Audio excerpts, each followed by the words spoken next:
Alrighty, as promised. Nandito na kami sa... Ay! Naman tawag dito. Internet ka? Ay, video mo na. Dumaluan. Dumaluan Beach. But this is Marilu Dumaluan Beach Resort. Yeah, it's Dumaluan Beach. So, parang din siyang Oceanica Beach Resort. Kaibahan lang,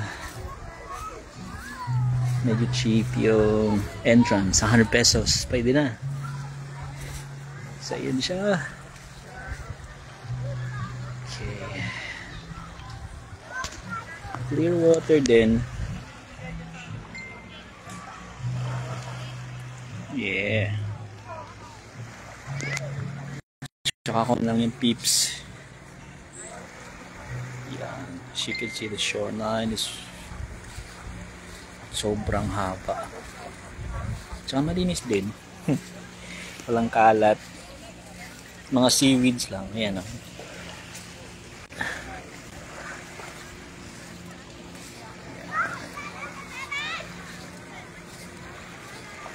Hindi na kami nag-cottage ng ganyan kasi medyo pricey. So nagganon lang kami. May mga table lang.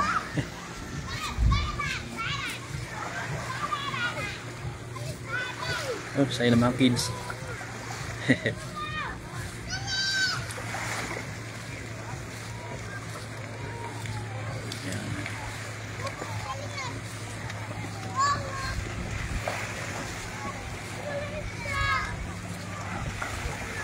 Swerte din kasi maganda yung weather. So, blue sky.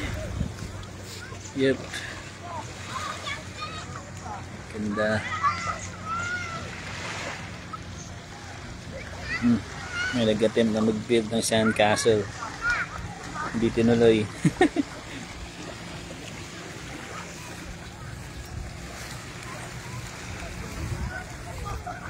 So yan, pag nilakad mo yun hanggang doon, ibang resort naman na yun. Pwede naman, wala namang restriction.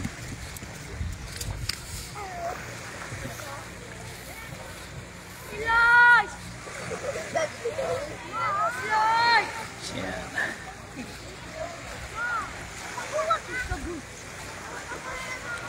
Sure.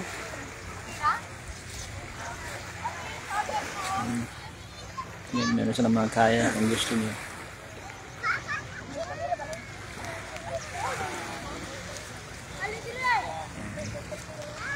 So, ginagawa pala nila para maging malinis yung beach. Yan, kinakulag na lahat yan. Yan, yung mga yan. Tapos, they're gonna put it in a big bucket.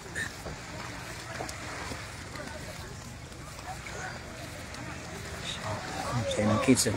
Wala, tatlo, sige.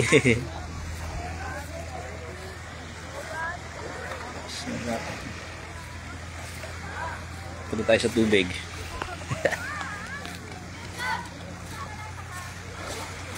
Tanggal ko ng sinelas ko. Ayan. So, clear siya. Super clear. Parang Boracay na din eh. White sand eh.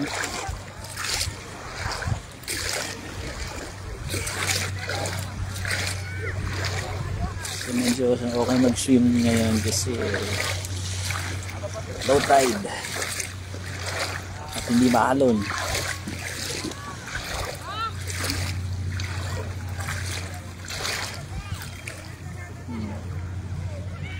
Seaweeds. Malamig din yung tubig.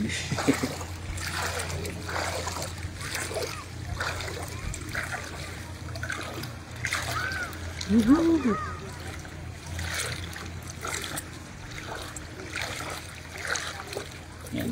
Mga green, mga seaweeds. Merong part na sobrang dami nila. Kasi sa iniiwasan ng mga fish. Tala din ka. Dami.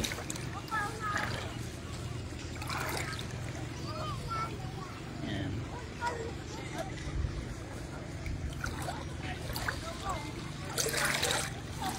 Ah, lamig. Lumalalim na.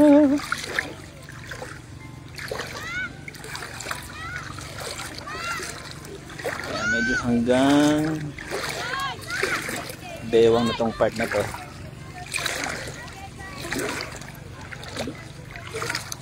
Oops. Noong una, hindi namin alam na okay dito. Sa Dumaluan, kaya Oceanica kami. Okay din naman sa Oceanica. Medyo pricey nga lang, pero maganda yung yung lugar. Well maintained, ganun. Ito okay din naman.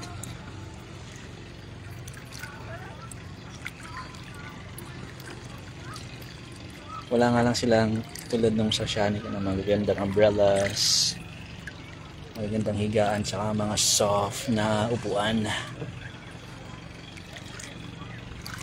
Yan, biglang bumabaw. Nasa gitna na ako pero mababaw pa rin siya.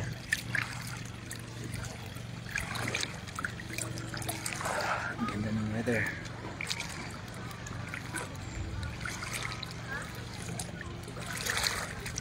So parang nagsuslope pala siya.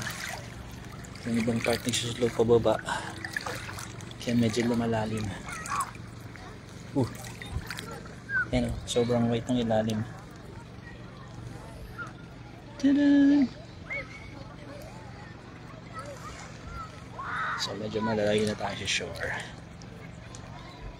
Yan o. Ganyan na kalayo pero hanggang lagpas lang sa bewang kasi nga low tide. Yan, dami seaweeds. Seaweeds ba yan? Or seagrass? Seagrass siguro, no? Kasi alam kong seaweeds yung mahahaba yun. So seagrass.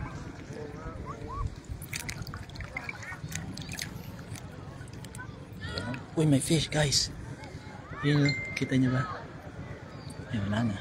Ang bilis niya. Kulay puti siya na maliit. Galing sa seagrass. Nanginginain siguro siya. Ayan, hanggang bewang na dito. Bigla nag-slope down. Ang lamig. Ayan, nakataas na yung kamay ko. Baka mabasa yung phone ko. Napuno na kasi yung memory ng yung memory ng ng 360 camera. Ayan yung fish, oh. Kita niyo ba? Ang dami nila. Ayan, oh. Kita niyo? Sana nakikita niya, no? Ayan sila. Naka-steady. Ayan, oh. Hello, fish. Kita niyo ba yung mga isda? Ayan, oh. Ayan, oh. Yan isa. Yan.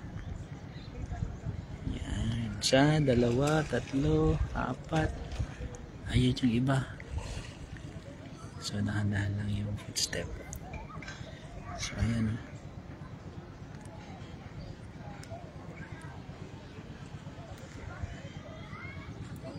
Ayan, oh. Ang dami nila. Yan, fish.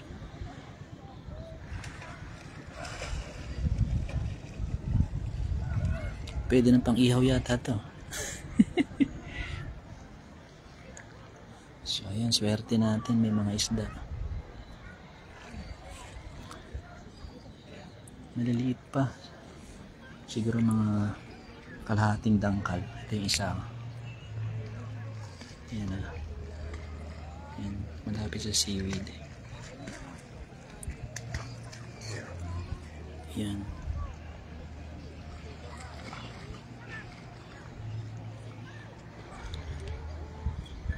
Buyers fish.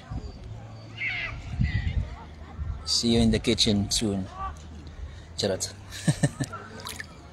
Ayan, ang layo ko na. Ayan na yung shore, oh. Pero bumalik ulit ng below the bewang yung tubig kasi nga nagsuslope siya, pataas siya pababa. So mahaba pa lang itong shoreline hanggang dun sa kabila. So pwede kang mag-stroll mula dun sa dulo hanggang gusto mo papunta dun sa mga ibang mga resorts. Pwede naman. Kaya lang yung paggamit ng amenities dun ka lang sa pinasukan mong entrance. Siyempre. Uy, ang daming seagrass. Baka may mga isda dito.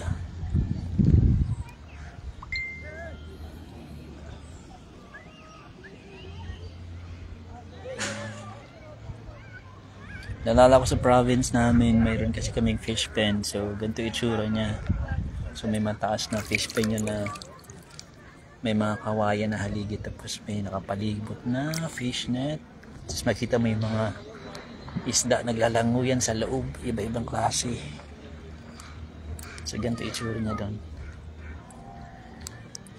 So, makikita mo dyan mga yung may parang patusok na mga isda. Kasi ilalim yung lumalangoy. Tapos may mga pusit, mga octopus, ang gano'n sa fish pen namin sa province. Kasama ko lolo ko nun. Pag nag-aani kami ng mga isda. So yan, masaya siya. So ganito rin itsura. Kaya lang doon sa probinsya hindi siya white sand tulad nito. Either gray or dark yung sand. Yan. May ganyan kami yung bangka dati. Uy. So yan. Ang ginagamit namin pagpunta sa fish pen. Oop. Umangat ulit ang tubig papunta sa baywang. Yan. Nakataas na naman yung kamay ko. Kasi baka mabasa yung phone. Dalawang mahanging isda doon. Ang tawag sa maliit na bangka na yan sa probinsya, subiran. Itong malalaki na ganito, tawag namin dyan canter, puso canter. Yan, malalaki. Ang daming buhay. Nakalutang. Sige, balik na tayo sa shore. Yeah.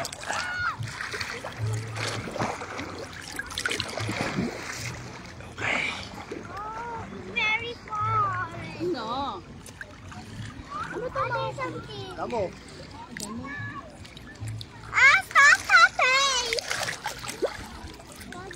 Don't go too far. Don't go too far. Don't go too far daw. Tatakot si baby. Ayan, so balik na ulit sa above the knee yung tubig. Biglang nag-slope up. Don't go too far.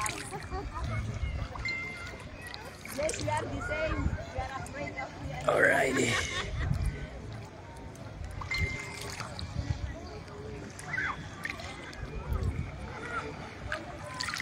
Yeah. Ayan, so dito kami napapwesto.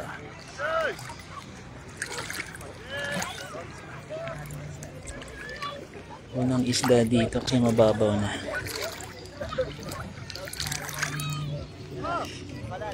Ang kulit lang ng sand niya kasi pag hinawakan mo para siyang clay yung mga yan.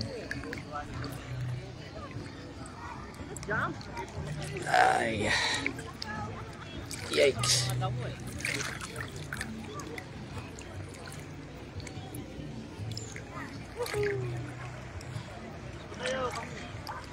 Yan, lumabas na si Haring Araw. Ang init na. Mati na sa balat.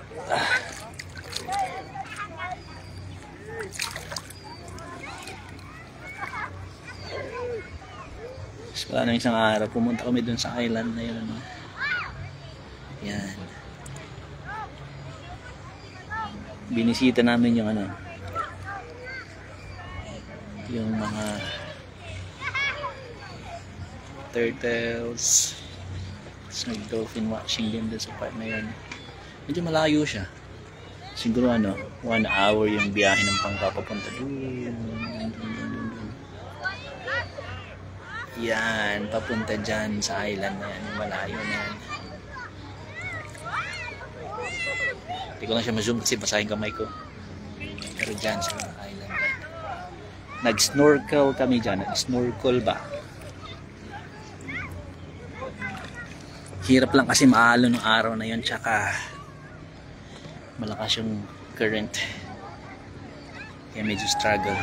Pero at least nakita kami ng isang pawikan. At nakita namin yung mga dolphins.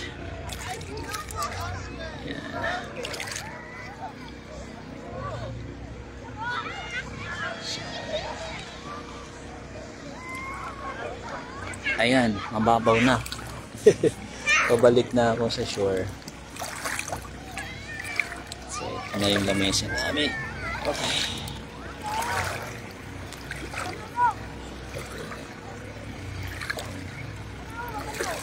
Okay.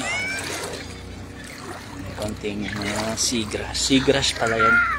Hindi pala seaweeds. Ayan. Seagrass. So, yan, nandiyan yung mga isda, minsan nanginginain sila. Minsan dyan sila tumatambay. Nag-chill lang, ganun. Tapos pag bored na sila, lipat na naman sila sa kabilang mga seagrass. Actually, magkakasama sila. Mga tropa nila.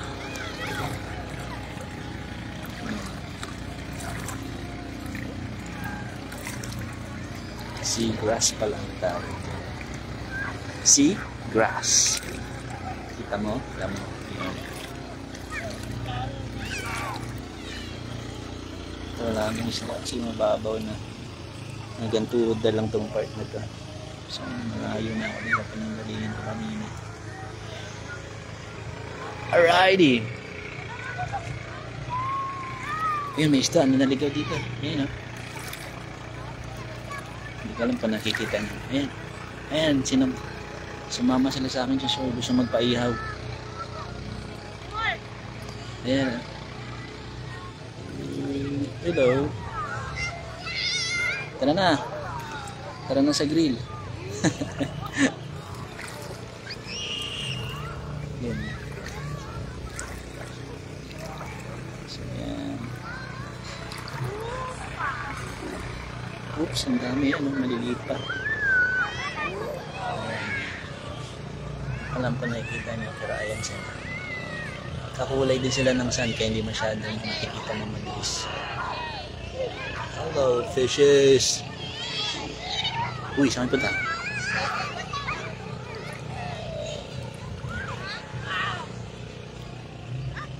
Sana iwalay sa tropa niya. What's up, yo? So yan o, kita niyo yung shadow. Ang isda. Isang maliit pa. Isang malaki. Nandun sa seagrass. Ayan, ito. Malaki ito. Oh, sandali lang. Ayan, ayan. Ayan. Yarn. Ito maliit pa rin. Medyo parang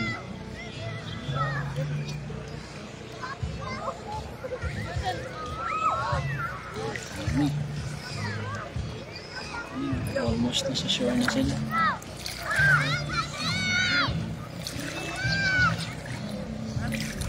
Yun na, malayo na, mabilis lumangoy. Ang balito.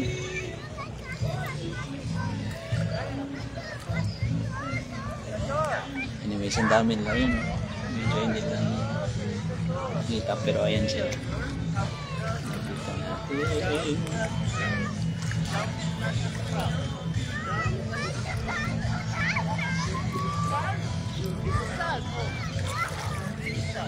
Yun, dami.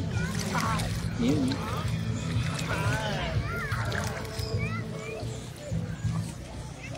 Naginginain sila sa seagrass. Ayun na. Ayun isa. Teka lang, may nakatago. Try natin.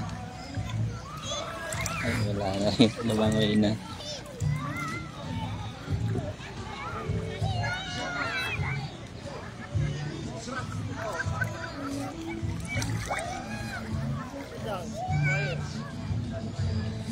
Dito sila. Ito, ang dami. Ayun,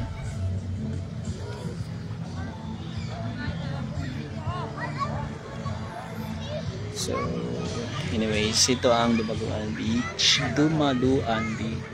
So, one of good options na puntahan. So, hindi siya mataan masyado ngayon. Month na to. Pero feeling ko pag summer, jump back to.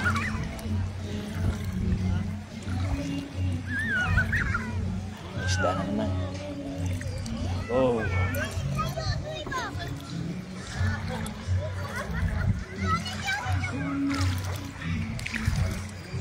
Sige. Maya next stop is Chocolate Hills na. Sana mas maganda ang signal doon. Para makapag-live din. So yun. Share ko lang. First time ko kasi maka-experience na ganitong beach. Maputi yung buhangin. Kasi yung mga beach namin sa probinsya puro dark black. Dark black. May light black ba? Ano ba? Usually mga gray, dark gray or black yung sand. Hindi ako makarecover doon sa dark black. Dark black oh. Yan sila kuyang taga-maintain. So nabungayan sila, madumi ang beach. So pag kayo napunta sa beach, disiplinahin nyo naman sarili nyo. Bring your trash. Okay? Huwag kayong mag-iwan dyan. Kasi pag nasira yan, wala na tayong babalikan. Hindi yung tayo makapag-relax kay kumbaga sa Bisaya. Ano na? Ano ba yung madumi sa Bisaya? Nakalimutan ko. Cebuano. Maano na? Tag doon. Masamok na. Kumbaga madumi na. Magulo na. So yan. So, apart from these guys maintaining the beach, we can do a small contribution, diba? Huwag na kayo mag-iwan ng kahit katiting na kalat, diba?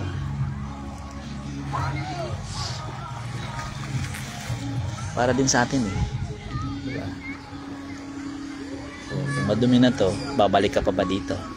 Siyempre hindi na, masisira na eh. So yun, right? Sige, see you later, alligator.